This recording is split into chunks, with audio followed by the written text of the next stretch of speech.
Welcome to an episode of Tangentially Related, a podcast that's like a phone call with your best friend. I'm here with my bestie, Gina, that's me. and I'm Lena, and we're just gonna have a little chat. We'll see where it takes us today. This is more of a pitch than a question. Okay. I recently was trying to coordinate some holiday stuff with family and things like that, and I was like, I hate traveling around any sort of major holiday because everybody is Yeah. traveling. Like whether it's like the winter holidays of like Thanksgiving, Christmas, or like even 4th of July is a big one in the Midwest where I'm from, where like people would like go all out Yeah. and all of the things. So I think that maybe moving forward in my life, I will do this. I'm going to make personal holidays to celebrate stupid Mm. things. And those are the holidays I'm going to celebrate with my friends and family because then I'm not fighting with the rest of the like normal holiday Yeah. people and shit. I think people should just come up with personal holidays Mm-hmm. because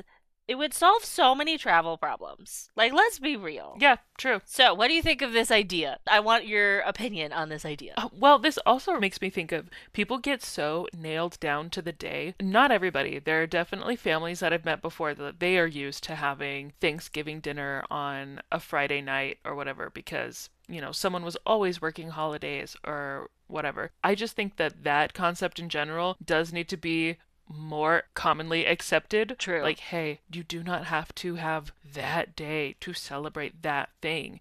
And also, you can celebrate it multiple times. Mhm. You can have multiple Christmases. You might have this family and then that family, and then also your friend group. Like, I think a lot of the time there's obligation that comes with holidays, Mhm. and usually that means hanging out with people that you don't want to see all the time, or like you really are only seeing because you're like, oh, it's the holidays, I Mhm. gotta go over. Like, well, also like visit your friends, create like a feast, a thing with them. I don't know. So yeah, I guess if you do want to like brand it as its own thing, you could. I like the idea of like your own holiday, but part of me is like, would I remember every like, I don't know, June 12th that we do this thing? I don't know. Well, it depends on what kind of timing you decide on. So if it's like a date, like your birthday, where it's like every blah blah blah, I'm not gonna say your birthday on like your date that's a specific day, that's one thing. I minus my birthday, I have a really hard time remembering like dates. But if it's like I was waiting for you to say I have a hard time remembering my birthday.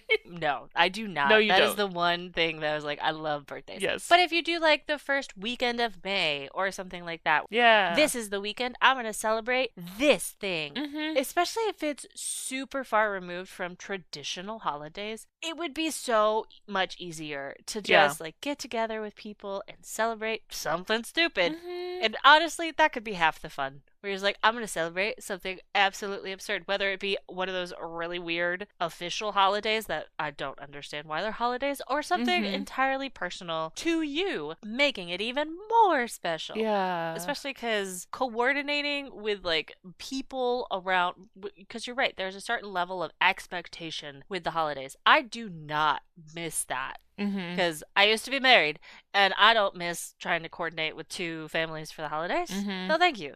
It was the worst because there was always like obligation and guilt and so many feelings involved, and I was just like, I don't care. No, I get that. I do like seeing people's like fun, sweet little celebrations for the most random things. Like I've seen a couple people celebrate their Duolingo Oh, anniversary, I love that. especially if they make it 1 year on Duolingo. Like, yes, like the TikToks and like Instagram photos of people with their cute little custom cakes and things like that. I think like that is so sweet. I do think that in general, we just need to celebrate more. For real. Whether we call it a thing or not. Yeah, let's just celebrate Mm. every good thing. Oh my word, have you seen this? I don't know if it's specifically associated with New Year's or just like goal setting in general, which I think New Year's is a terrible time to set goals. There's too much pressure. As someone who has a ridiculous amount of alcohol, I'm not an alcoholic, I swear. You have a wine I collection. have a mead collection. That's true. They will like pick or buy a nice bottle and they will like write like a goal Oh, or something. And the minute you like achieve that, you open the bottle we're and it's popping like this bottles. like little planned small celebration. And it could be for like anything. Like you made it through Q1 Yes. Oh, I like that. sort of thing. If you're like in the business world, it's just little things. It's like a little celebration. And I love that. The whole like Mm-hmm. whimsy, add the whimsy. Yes. Everyone needs more whimsy in their lives. Mm-hmm. Also, like maybe doing something that you didn't want to do, celebrate that you did it. Mm. Especially if like it was getting out of your comfort zone Mm-hmm. and hopefully you had a good time. All right, I went out with that group of girls that I told myself we're gonna hang out one of these days and we finally did. Pop that bottle. Yeah, Yeah. I like that. I don't know about you, but I have a tendency to like try to save things for an important time or like a big moment. Mm-hmm. And honestly, I need to stop doing that Yeah. because A, I'm in my 30s. You know how when you get older, there's just like less big milestones, especially as someone who doesn't have any desire to have kids. At Mm-hmm. a certain point, you like stop having common milestones. So I feel like I just need to A, make my own weird ass milestones, Yeah. and B, just celebrate the small things more because life is crazy. We need to grab on to happiness and joy wherever we can get it. Mm-hmm. No, so It's true. like drink the wine, wear the dress, Mm-hmm. do your nails, do the silly things. Like just do it. No, it's so true. I knew someone who had like a ton of fancy china from grandmother or godmother, someone related to them. And even at like these giant group parties where people are eating like chips and pigs in a blanket and things like that, she was still bringing out the china. And I remember other guests being like, "Should we eat off of this?" And she's like, "Yeah, they're plates. That's what they're there for." We were always eating off the china. Even if that is not what that particular dish was intended for, like this was a salad plate, like you could put chips on the salad plate. That's fine. Like it's okay. Mm-hmm. Yep. You can use the soup bowls for ice cream. That's fine. Mm-hmm. It's a bowl. Use the thing. Use the fancy stuff. And yeah, there's something about it that like feels a little special now just because you're using a really fancy plate. Yeah. And yeah, if you're just saving the nice dishes for the nice occasions, are you often having nice occasions? Are they getting used? Truth. Like, because if they're not, then, like, what's the point? That's very true. Oh, this makes me think of I was doing a doom scroll, as one does. And this video popped up where this woman was like, people need to accept that hosting is a hobby. And I was like, oh my God, Mm, yes. The China made me think of it. If you want to like be the host, go the extra mile, host these like fun little dinners and things like that. That is so great. But like if you view it as a hobby, it kind of takes some of the pressure off in a way because it's just something you do for fun mm-hmm. because it makes you happy opposed to like this huge obligation to like host. Yeah. Because here's the thing. Am I an introvert? 100%. Do I love leaving my house? No, never. If I could stay at home, I would. True. Yeah. That's really the long and short of it. But I love hosting. But I've never viewed it as a hobby before. And anyone listening is aware, I live in the New England area. And I moved here within the last couple of years. And as an adult, making connections is really hard. But for me, I'm always just like, I want to host people. And I just need to Mm-hmm. find people to host. Yeah. Yeah, viewing it as a hobby is the way to go. So I had never thought of that. Had you? I don't know. You know what, Nat? Yeah, actually, I think maybe I have viewed it that way because I know that there are people that don't like to host and therefore don't. Mm-hmm. So I was wondering where that article was going. Like, is it like, hey, not everyone has to host? I also think, at least like in my family, now that like we are grown and different people can host the different holiday dinners and things, Mm-hmm. I usually want people to say if they want to host. Do you want to? Mm-hmm. I remember that being not clearly known when like my husband and I first got our house and if we were going to host a holiday or not. And it was like, yeah, we could do it over there. We could do it over here. I'm like, okay, we could do it in the fucking park. Who wants to host? It's like, let's talk about desire opposed to just able to. Yeah. Like, there's a difference there. Yeah, technically, yes, we could all host. Who wants it? And there were times when I wanted to host Thanksgiving dinner and had to even say, yes, I could host at my house. Actually, I would like to. I want to. Mm-hmm. That would make me happy.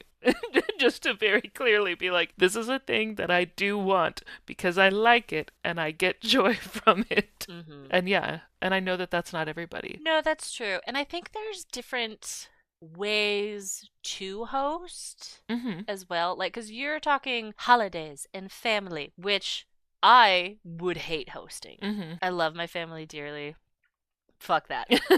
No. Yeah. Anyone else can host. I'm also the only single person in my family. Everyone else is paired off, which Mm-hmm. is fine. I love my siblings, spouses, and all of their chillins. But I'm also the easiest just to like squeeze somewhere, which is fine. Mm-hmm. But again, just like holiday hosting, that is not my cup of tea. I'm talking like I want to like have an audiobook club where we listen to an audiobook and craft. Mm. That's the type of hosting Yeah. I'm into. Which is a great idea. Yeah, that is a great idea. That's so fun. Once I get a couple more things like figured out in my house, I might try to figure out how to do that effectively. Mm-hmm. Because again, I need to find people because I am new in the community and need to make friends slowly but surely. That sucks as an adult, Yeah. as I'm sure everyone is aware. My fear would be that I'd choose like a somewhat traumatic audiobook. And I'm like, oh, sorry guys, we're getting deep with this one while we sit here and make our junk journals. Yeah, one of the last audiobooks that I did was Jeanette McCurdy's I'm Glad My Mom Died. I haven't read that yet. Did you like it? I loved it. I thought it was so good. I especially liked the audiobook because it is Jeanette McCurdy Mhm. reading it. And I just think her writing has such good voice and presence. So it is nice to audibly hear her tell it. But yeah, like, that one's pretty. There's some spots where it's a little tough. I mean, like childhood fame, abuse from your parent, like stuff like that. I couldn't imagine just meeting people or like being relatively new friends and like listening to it together. Be like, hey, let's get traumatized together, basically. Depends on how I knew the people. Like, where did we meet? You know. No, for real. And again, that's just like, I need to meet people who I think would enjoy the type of books that I enjoy. For me, especially with audiobooks, it's got to be very specific because audiobooks are not my preferred reading. Yeah. Who's it format? Reading format. Because I'm a very visual person and I get distracted with just audio stuff, which is funny considering we're making an audio only podcast. That's beside the point. But I think it would still be fun. Yeah. As long as it's not like deep, like I don't want philosophy. I want some No, true. fun. Oh, sorry, I'm like cutting you off here. You're fine. Okay, one good way to go might be if it's like around the holidays. Most people are familiar with stories like A Christmas Carol, but have maybe never read A Christmas Carol. I did that audiobook one year, and that was like just while I was wrapping presents and things, I listened to the audiobook of A Christmas Carol. It's not that long. You could probably do that in like 1 to 2 craft sessions. That's true. Okay, this is such a niche molehill for me, and I'm sorry. Dickens is not my favorite. There is exactly one Dickens book that I truly enjoy, and it is not A Christmas Carol. And what is it? Okay, not a lot of people have heard of it. It's called Our Mutual Friend. Oh, okay. It was the first book I ever read in English that I got to compare two of the characters to Muppets. And I have a weird attachment. And it's like the two old guy Muppets from the balcony. Yes, yes, yes. Whose names are escaping me. Yeah, I got to write a whole paper on it. It was great. And I just remember really enjoying the book because of all of like this stupid drama. It was so dramatic, like Dickens is. But because I could associate these characters with Muppets, it's the only Dickens I've ever been like, yeah, I'm glad I read that.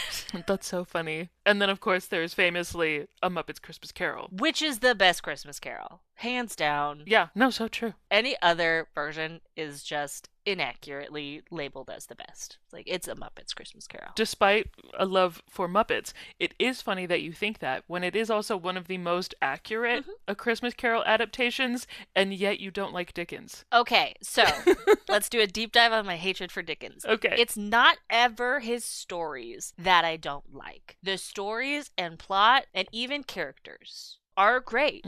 I remember the Wishbone episode of Great Expectations. Okay. Or was it A Tale of Two Cities? I just remember being like, oh, this story is really good. And then I tried to read it. I was like, no, there's too many words to say the simplest thing. And do you know why that is? Why? He was trying to hit a word count? Charles Dickens was paid by the word. He released his writings, most of them anyways, in like I don't want to call them newspapers, but they're like weekly things, and you had to Mm-hmm. get a word count to get paid by the word. So that's why when you read his stories, he's so overly verbose, in my Mm-hmm. opinion.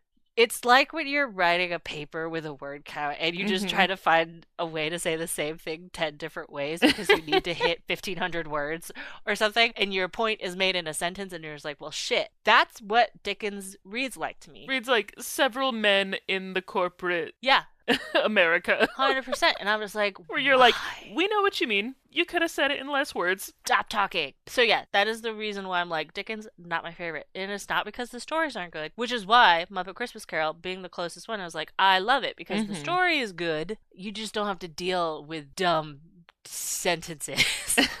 Yeah, yeah, not as much. No, true. But no, I love the comparison to corporate men because that's very, very accurate. It's like, you're saying this Oh, same thing. Please stop. seriously. How many calls have you been in where you're like, we got it 10 minutes ago. Why are you still I'm like, talking? please stop talking. Yeah. Well, and what's funny is they will do that. And then at the Mm-hmm. end of the meeting, when everyone's like, okay, so this has been an hour-long meeting, Mm-hmm. what actually got done? And I'm a big advocate of like, okay, end of the meeting. What are the action items for everybody Yep. so everyone's on the same page Yes. in the meeting? And then you'll like follow up with a written form just for accountability purposes. But when like you've been in an hour meeting and there's one action item because it's just the same thing was said over and over again, that's the worst. Where it's Mm-hmm. like, we just wasted so much time. Oh, for real? Yeah, I've been in several of those. Oh my gosh. Corporate America slowly killing us with redundant and overly complicated meetings for no reason. Blech. Killing us with boredom. Mm-hmm. But alas, Not to make this a total Dickens episode here, love it. but because I think a lot of that material is like well known and in some ways like a safe story, like, Mm-hmm. you know, throwing on an audiobook for A Christmas Carol or, you know, Tale of Two Cities, whatever, that does make me think of like when you have family over or really any kind of company. And if you're the type of person that has the TV on often, but now there are people around, so you don't want to watch like your usual shows, it makes me think of those like safe shows that you're like, you know what? We're just going to put it on the game show network because no one can get offended. Like, here we go. Oh my gosh. I can safely say I have myself have never had to do that because I'm not a huge like TV on in the background. Mm-hmm. Nor when I have visitors do I really watch a ton of TV, and minus like when you visited we definitely watched TV. But it Mm-hmm. wasn't like our main activity. No, yeah. Now looking back, experiences where I've been in other people's houses with stuff on, I was like, this makes so much sense now. Yep. Mm-hmm. Yeah, that's why Friends is always on TV. Oh my They're gosh. like, you know what? We're just gonna put it on TBS. It'll be Friends. It'll be Big Bang Theory, something like that. Nothing too serious. We're not gonna get involved in the TV. Also, it's not gonna be traumatic to anyone in the room.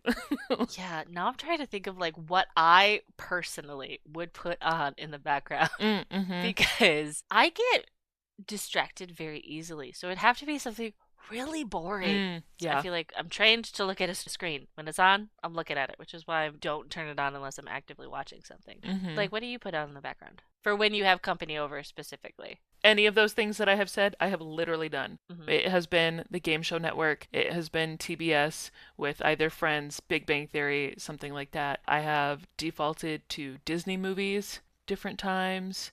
Lately, it has been game shows. There have been a few that I'm like, okay, guys, this is actually a fun show. So if you wanted to half ass pay attention, you could. But also, it's going to be the same concept for like the whole 30 minutes. So if that's not interesting to you, great. Don't look at the TV and just keep doing what we're doing now. Hmm. But I also live in a quiet neighborhood, so I think having some sort of noise in the house really helps. For me, it's the TV.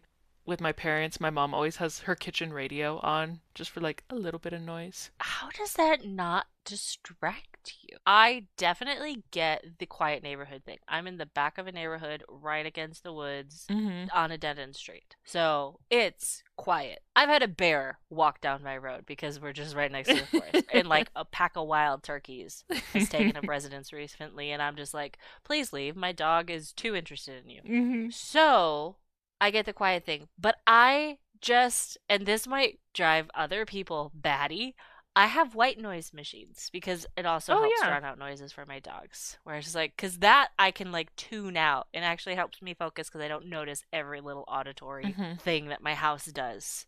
She has opinions. But if I were to have anything like music or like the TV on, I would get nothing done because I would just watch it or listen to the music. Yeah. No, sometimes I need it.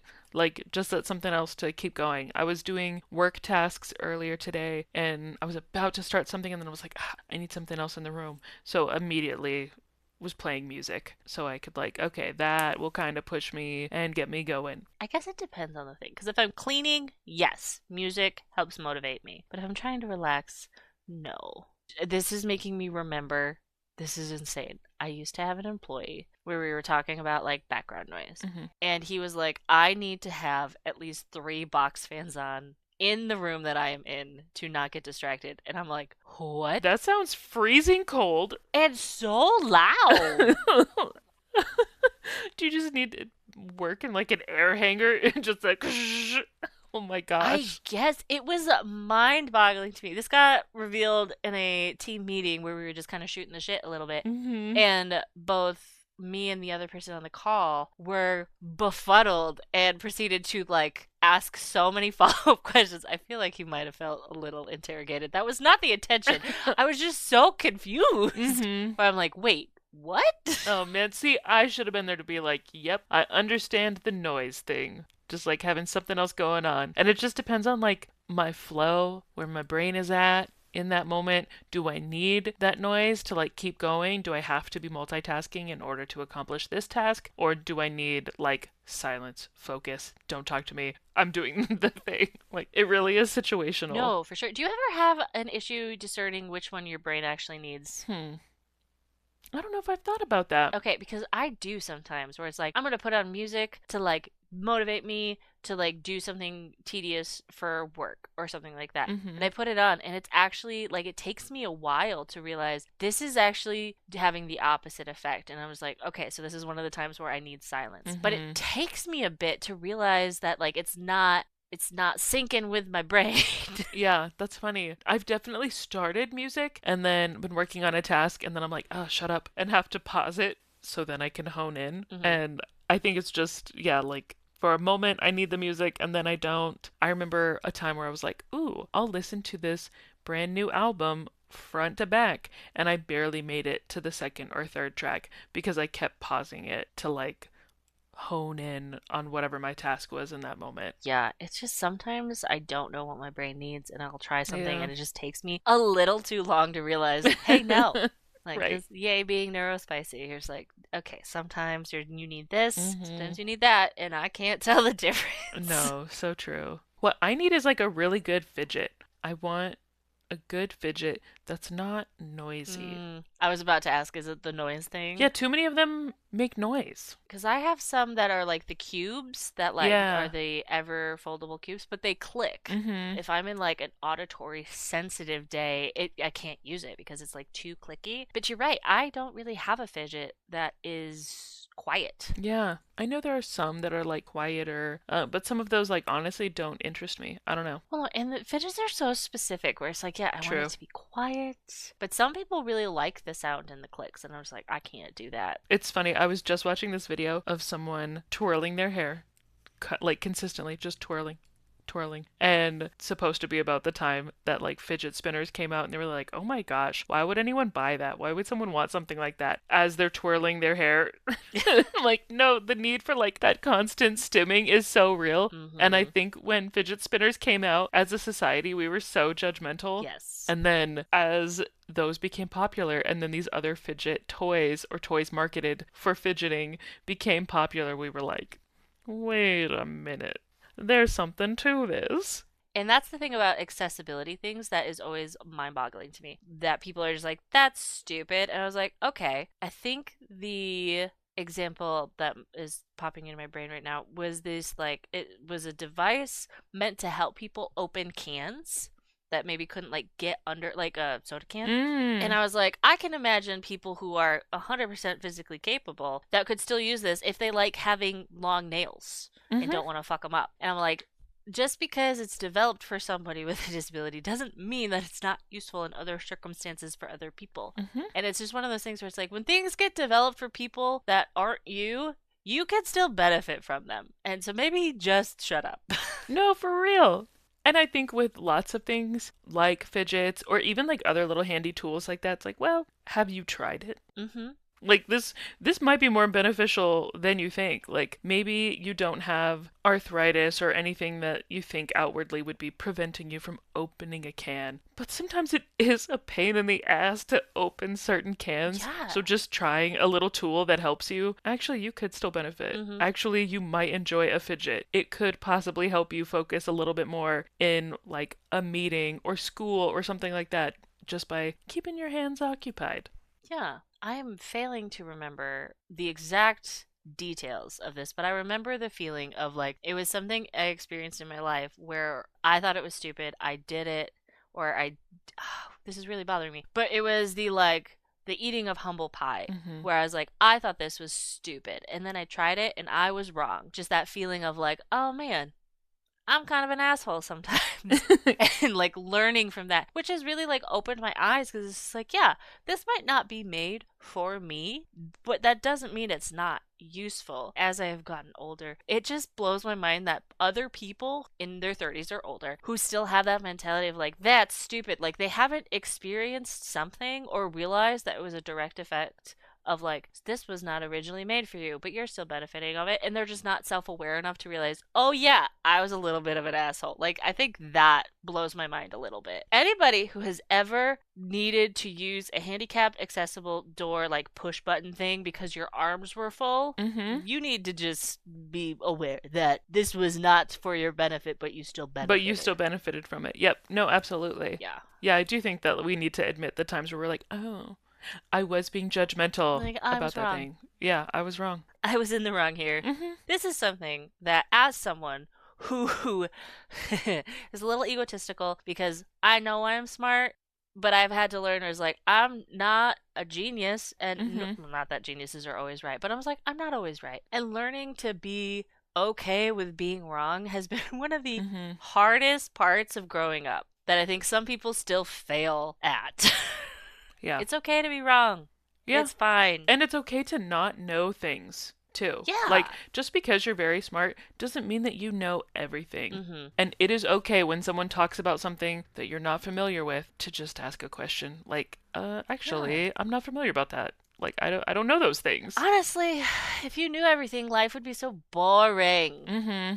I've been that kid though that like realizes that I maybe know more than other people in the room, and I think it's easy to get a big head, but I don't know. That cockiness will kind of knock you on your ass sometimes. Well, because I've also been the person in the room to knock someone on their ass. Mm-hmm. Because I'm just neurodivergent enough to know that I don't really let people be wrong if they're arrogant about it, if that makes sense. Mm-hmm. Whereas, like, if you come in and you're just like, this is the fact, and I know that it's not the fact, but you're being a dick about it, I'm not going to let that stand. Yeah. If your ignorance isn't in arrogance, I will never humiliate anybody because that no one likes that. Mm-hmm. But at the same time, I was like, if you're being a dick about it, I will be the one to knock you on your ass. So I've been on Yeah. both sides. I will call you. I remember talking about honestly just random stuff, but I do have one example when me and a coworker were talking about a space like rover, and we were trying to figure out which one it was off the top of her head. Like, I think that's the Curiosity rover. No, I think it might be that one. Okay, well, it was one of those. And we were good understanding that, like, hey, in that moment, I don't know which one it's called, but we were on the same page in this topic as we were talking about random space things. And someone else in the room, I saw them quickly Google it and just matter of factly say, yeah, it's the Curiosity rover. Like they knew, not like, oh, I looked it up real quick. And they did this other times where they would like quickly Google things and then just pretend that that was knowledge that they already had. They're like, yep, it's blah, blah, blah. I hate that. You didn't know that. You had to look it up. Like, I also could have looked it up. I was just okay with not knowing which one it was. Our conversation was moving along. I'm not writing a paper about this. I'm just talking about some random stuff in space. And this is a very casual, low level conversation. That just like screams immature to me. Literally. Yep. What in the world? It was, yeah. Don't act like you know things that you don't know. Literally. Look at me. I know things. Yeah. Oh my god, I kid. know jack shit about space things, and I will. Oh, that's not true. I do love space things, but I don't. I'm not an expert by any stretch of the imagination. And when I say space things, I don't mean like the science part of it. But that's beside the point. Literally making my skin crawl a little bit. Just like, Yep. no, gross. Oh, no, Ugh. seriously. Okay, buddy. We get it. This is not your area of expertise. Mm-hmm. I can Google with the best of them, don't you worry. Although Google these days is shit, so maybe not anymore. Oh, because of the stupid AI feature. Is that what you're thinking? I hate it. I Yes. hate that. There are times where I'm like, ooh, great, a little shortcut. It tells me the things. And then when I'm reading something and I'm like, wait, I don't think this is accurate. That's wrong. Yeah. And then you click on an article to actually like figure stuff out and you're like, okay, well, shit, that wasn't accurate. So you've now wasted time. And now it seems like there's this little fun AI shortcut summary thing, but it's not guaranteed to be correct. So what's the Yeah. fucking point of that? I feel like the internet maybe has told me there's a way to opt out of the Google AI thing. Or if not, I'm just going to have to find a different search engine because AI computing takes so much fucking water. Mm-hmm. It's like, let's not. There are lots of downsides to AI that people are just kind of like ignoring that use it consistently. Yeah. Do I use it occasionally? Yes, for very specific things that I know will take one, maybe two prompts Mm-hmm. because I know how much energy and water it takes. God, I feel like I'm on my soapbox. I'm so sorry. But I'm like, Google, don't mandate this AI shit. Make Mm-hmm. there a way to turn it off. I'm sure there probably is, and I just haven't looked into it enough yet. Maybe. I don't If know. there's not, I'm gonna be salty about it. I feel ya. Honestly, we can keep going down the AI rabbit hole all day because it is just such a weird time to be alive. Yeah. It was cool, and it's at the point where it's not really cool anymore, and I'm just kind of like, what? Why are we doing all of this? I don't know. Well, and everyone's like, AI is coming for our jobs. And I was like, okay, the job market has always evolved. Half of the job, I don't know the actual percentage, but it's a pretty high percentage of jobs today didn't exist like 20 years ago. So I feel like, will the job market change? Yes. Mm-hmm. I'm not really worried about that, even though I work in a very like logic driven thing. I don't see AI taking my job. At the same time, there's just so many bad actors involved in this whole development of it where it's just like ecologically it's terrible. It's not actually intelligence for lack of a better term. Mm-hmm. It's just really really fast computing is really what it comes down to, Yeah. and that's such an energy suck. And I was like, I understand needing to develop things and like doing all of this stuff to like make things better and advance technology. I get that, but you have to do it in a responsible way, which is not what's being done now. Mm-hmm. And that's the part that I was like, gross. No, true. Like maybe we don't burn our planet down to advance technology. That sounds great. Please and thank you. Yeah, such a weird time. I don't know. I do think that AI could be replacing some jobs, Yeah. but I also agree that the job market has always evolved. So, in some ways, either some jobs will be fine because they might evolve, or literally entirely new jobs will be opening up because of technology and the evolution in our society and everything else. But yeah, Mm-hmm. so weird. Well, and then you have the like content that it generates side of things. Everybody and their brothers like, "Oh, you can use ChatGPT to write a book and sell." I was No, like, I don't like it. "A, why would I read a book that you didn't even put in the effort to write? Mm-hmm. Like why would I pay to read a book that you didn't write? That seems stupid." And B, anything that is created from AI is drawing on things that have already been created. Yeah, true. It's not even original. So yeah, it's not even original. There was, oh God, I don't remember where I saw this, but it was basically an AI generated image that just referenced itself to like show how it works. And it was like of some, I don't remember. It was of some famous person. And like at the end, it looked like a cartoon Wow. because it was just constantly referencing Yeah. itself. And I was like, this is what the end results of what we're doing is right now. Mm-hmm. Is it an important step to whatever is next? Yes. But don't act like it's going to solve all of our goddamn problems. No, for real. Because it's not. Because when I'm dreaming of the future, I want something like Xenon Girl of the 21st Century. Okay. Yes. I want to live in a little spaceship with little space rock stars zooming around. Hmm. Yeah, that's the future I pictured for myself. Those are some of my favorite Disney Channel movies. I loved them so much. That's all I want. Let's wrap it up on that note because I think reminiscing on Xenon and DComs, even just for a moment, sounds a little bit more hope-filled than the craziness of what is AI. So That's fair. let's end it there. Thank you so much for listening. This has been Tangentially Related.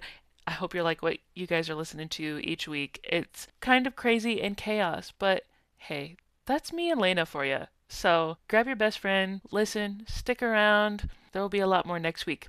Okay, bye.